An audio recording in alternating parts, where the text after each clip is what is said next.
So one of the things I do is I really hesitate to call manga comics, because manga doesn't do this thing I hate, where they're like, oh, we're gonna write a story, and then 10 issues in, we have like 25 different other people who have absolutely nothing to do with the story coming in and being like, yo, bro, have you seen my villain? And they're all like, nah, bro, but I can help you take off time from the plot to just look for this guy's villain. I'm like, the fuck?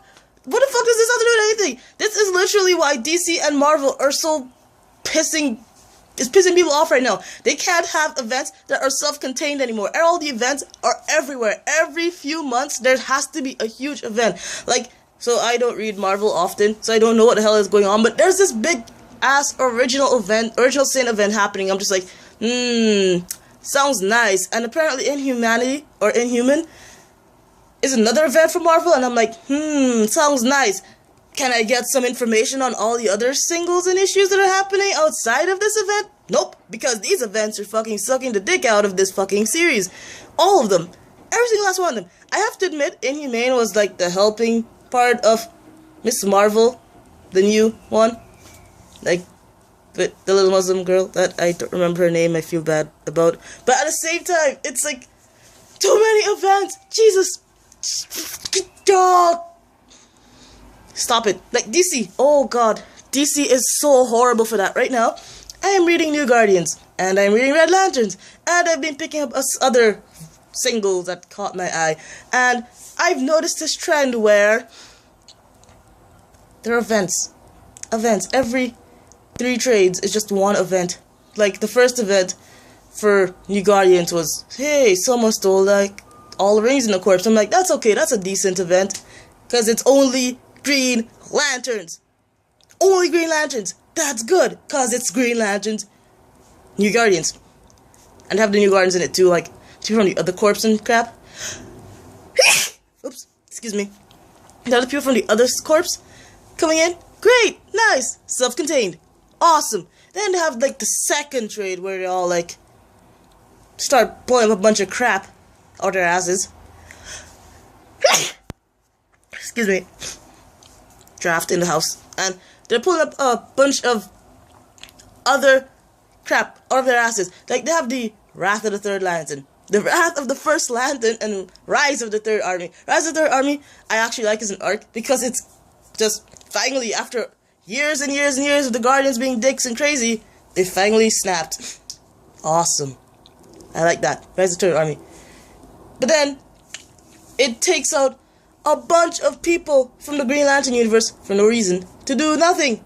Like, legitimately. We have Simon Baz, who becomes a Green Lantern, and he has to go off and fight in the Third Army, and then we never hear from him again. Ever. Never again. Never. Ever. This guy just disappears, just drops off the face of the earth. And I'm pretty sure if I read Green Lantern Corps, I might be able to see a cameo of him. I mean, Green Lantern Corps issue 0 didn't have him on the cover or anything, and have his origin story or anything. I mean, he was obviously not important as a character to warrant an issue to himself, or have the Justice League hunt him down. No biggie, he was just like a toss-away character, DC. And then there's, oh god, the reason why I don't read Batman anymore is for the reason why I just want to not read Green Lantern enough. I can't read a single one of my trades without someone mentioning Green Lantern. I went into the comic book store yesterday to pick up to look for, I think it was Annual 2 for Flash. I'm not sure. It's Annual 2 or 3. I really need to write that down. But I picked up Annual 2, and they're like, guess who's the new Green Lantern? It's the Flash. Why? Why does this bastard need a ring? He has super speed. Oh, Jesus. God. He doesn't need a ring. He has super speed. He is in his fucking city. Oh, God, I think it's, no. Oh, I used to know where he lived. I really liked him at one point, and then I stopped liking him at one point. But he doesn't need a ring. Why does he need a ring? Why you just give the entire Justice League rings? If your ring is so dependent on who has willpower, just give every single person a ring. Fuck, give Batman 3. I think he can handle 3. I mean, he can handle 10 fucking issues of everything. I mean, when does this fucker sleep? He's the only non-powered superhero who doesn't sleep. He has how many trades? He has how many issues? 7? 10? 25? Why not just give him the entire 52 line? New 52 line. I mean, like, the first time I see him in New 52, he's an eye vampire. Why is he an eye vampire? Who the fuck knows? I'm pretty sure at one point he showed up in Teen Titans just for fucks. He's like, yo, I'm Batman, bitches. I could go where I want.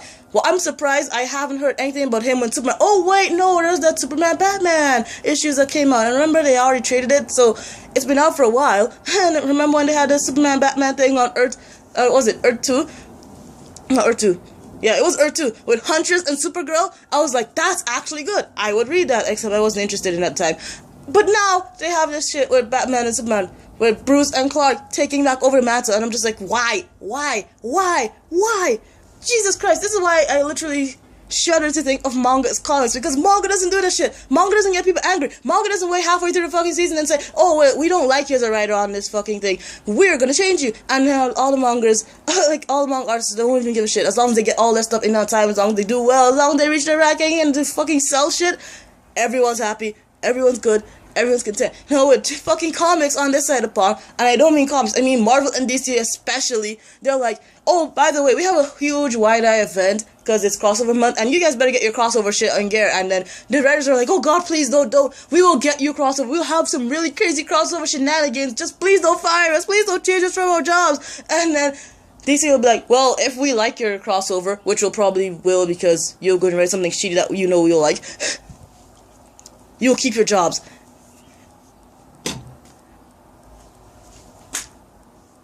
I feel that is legitimately what they do every single time, because there is literally no way you can have such horrible crossover events work so seamlessly.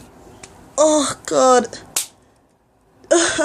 This is why I like baby manga, just because manga is like so nice and kind to me as a human being. It's like reading a book, but in comic form. And I can't say comic because DC and Marvel. Oh god, why? Why DC? Why Marvel? No, fucking hell, not even Marvel. Not even DC, because DC's always been like this. DC's always been shit. Shame on you, Marvel. Shame on you. Because you decided to have, like, went from being slightly more responsible than DC to being... I have no fucking clue what you're being right now. But you're still better than DC because you have that more diverse leading characters. But you're being worse than DC because you're following in their footsteps. Don't take bad examples from bad comic book companies. I say as I buy more and more DC shit because Jesus Christ, ugh, they have such good characters and they could have good plots, but they can't. They don't have the business sense to use them. Oh god. Oh god, like, I'm done, I'm tired, just take me from here, take me to a place where comic books are good. I don't care if they don't have to be great, they just have to be likable, tolerable. Please, please.